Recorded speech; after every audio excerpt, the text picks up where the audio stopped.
Kain! Kain tayo ng mangga. Ayan, niluto namin yung alamang. Niluto namin, ginisa, then gusto ko lang siyang ilagay dyan sa mangga. Nakakatakam, cravings. Pero itong mangga, usually ito yung nabibili namin sa Walmart na matamis na.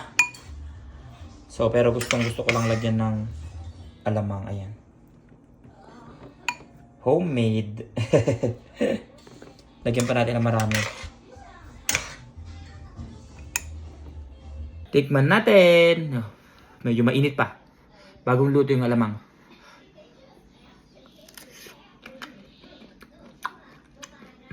Ang sarap. Ang sarap. Sobra. Iba talaga pag luto mo kasi nga ma-a-adjust mo sa gusto mong lasa.